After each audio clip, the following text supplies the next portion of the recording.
Hey everybody, welcome back. Hopefully you've done your meditation work and you have something down for who your client is. Um, the next thing we want to look at is let's not waste any money. Okay, let's not waste any time, resources, or money. Because there's one of the hard parts to do when you have a business and you start up in a business. You tend to want to do things very DIY, bootstrap. There's a lot of emphasis out there for people to do DIY their business, right?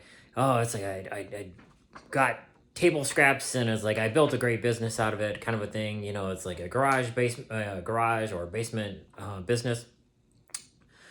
That is all fine, but the hard part is when we try to DIY a lot of the things that we do, and I'm gonna like share my story a little bit with you where I've been a photographer for 20 years. I did it 10 years as a full-time business.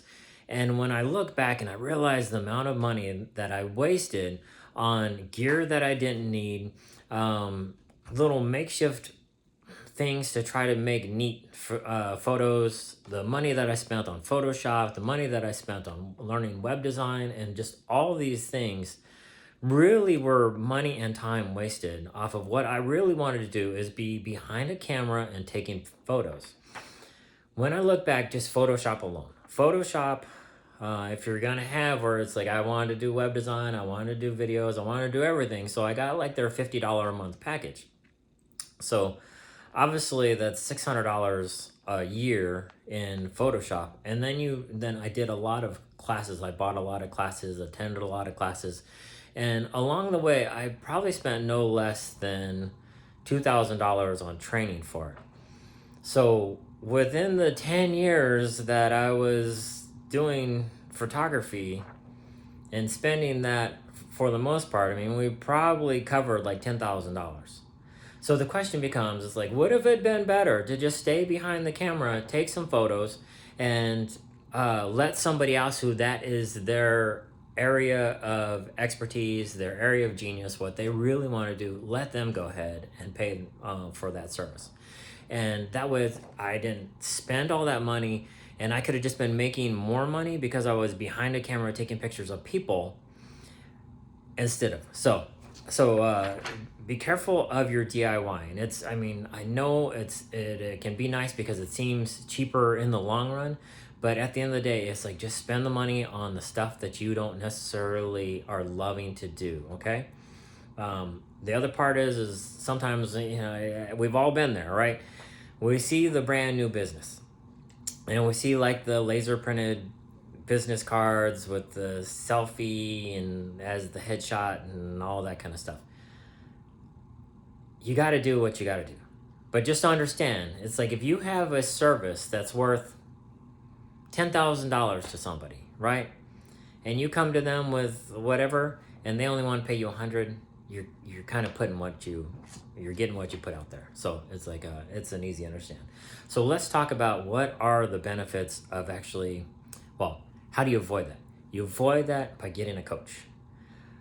A coach has so many benefits, and it's like here's just a few. Okay, number one, get focused. That way, talk with a coach like me and say, okay, hey, let's have a conversation. What are you really in this business for? Who is your client? Who are you working with? So we can go, all right, and then this is what you're specialized in, so that way you can get focused. The other one is setting realistic goals. One of my hard parts that I had with my business is I'm all about the big dream. Okay, I don't want to stop anybody from the big dream, but one of the best things I did when I started my business is I had this little like I just want to see if I can make money doing my photography business. At the end of the year, I think I did about 200% more than I thought I was going to. My only problem is the next year's I like ramped up so much in an unrealistic way that then by the end of the year you get beat down because you tell yourself, hey, I should have done this much and you only did this much, and then it makes it hard to get ready for the next year. And it's just the goals that you have in mind. So keeping that in mind, um, a good coach will help you identify your strengths and weaknesses. I was somebody for my business that it's like I would have been in a good place to have had a team of people versus trying to do it myself. I have times where it's like I'm like anybody else. It's like I'm motivated in my business, and then I kind of get unmotivated in my business, and I just want to, hey, play with whatever new toy, electronics, or camera or whatever was out, and it's like kind of lose focus on what I was doing. And a good coach can kind of tell you, hey, I see that you're, well, perfect example. I had one of my clients I was talking to just last week. He's an artist, and he has a lot of different abilities for his art. And the hard part is he was uh, trying to do a lot of different art projects for people. And we kind of talked about, it's like, what do you love to do? And he really loves more caricature stuff. And so we kind of brought him into focus to say, hey, let's work on that caricature stuff. And then he really doesn't have a web presence either. He doesn't really have anything that shows him as a person. And one of the things that's important for a business is to know, like, trust. And the more people can know you, the better chance they have to like you and trust you. And so since he doesn't really have a face and a voice presence, we're working on a system for him where it's going to put his voice and his art out there more. And he's a really cool guy. It's really fun. He's very jovial. He has a great voice. He's almost like a radio voice. And so I can't wait to see what's going to happen with his business. So that's just like digging into his strengths, digging into his weaknesses. The other one is efficiency of time. And talking about the strengths and weaknesses, but it's like for efficiency of time, it's like, what are you putting your time into? If you spend 3 hours, as I said, it's like working on Photoshop.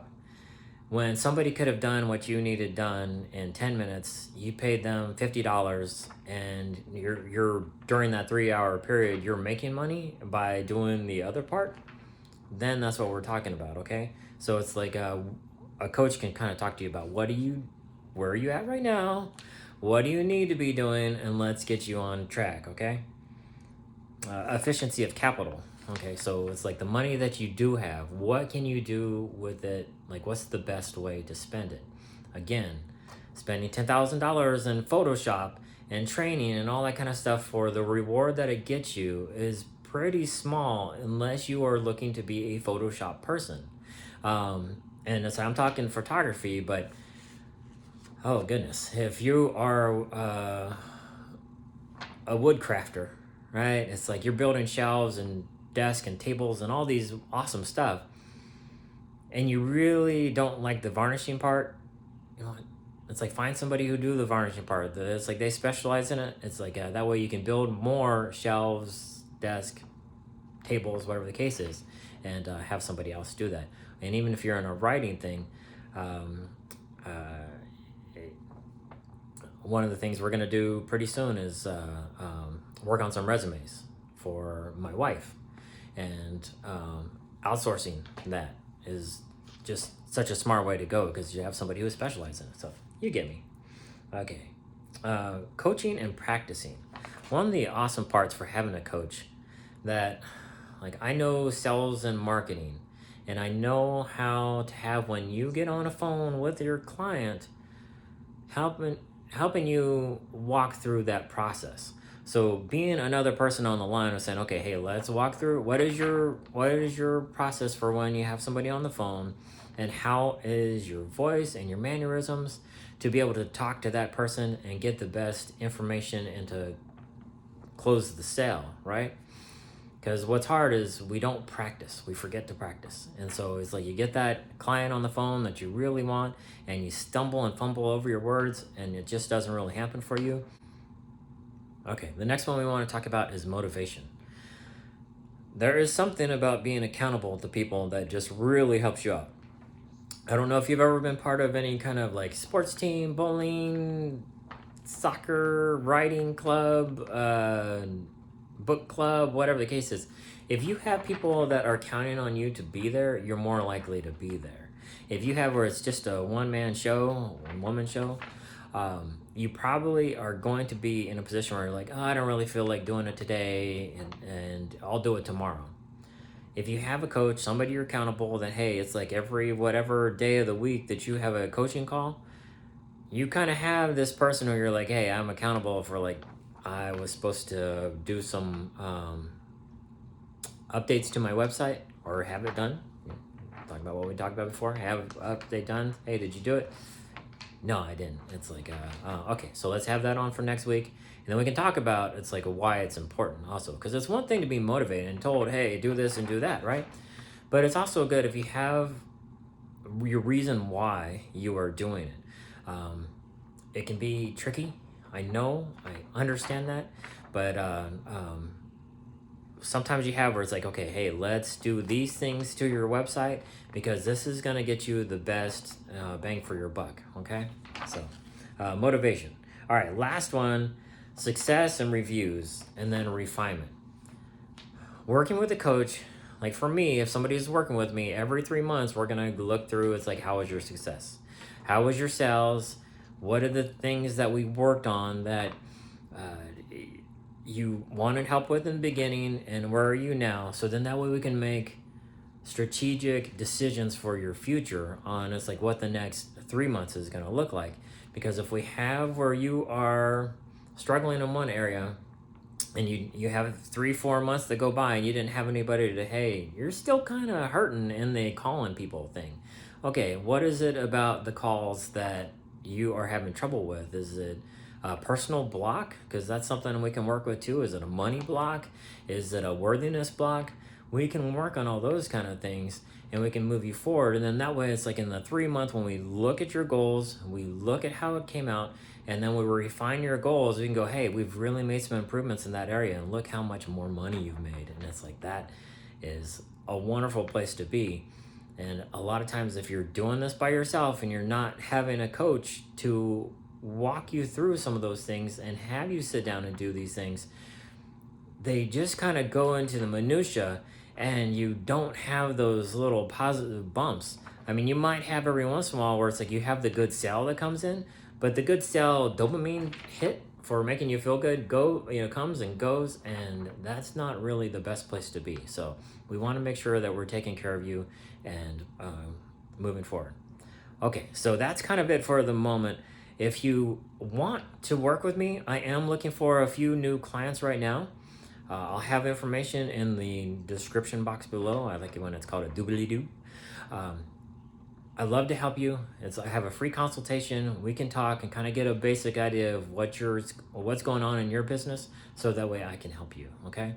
I hope you the best. I know you're rocking this, and I'm looking forward to hearing how you're doing. All right, later.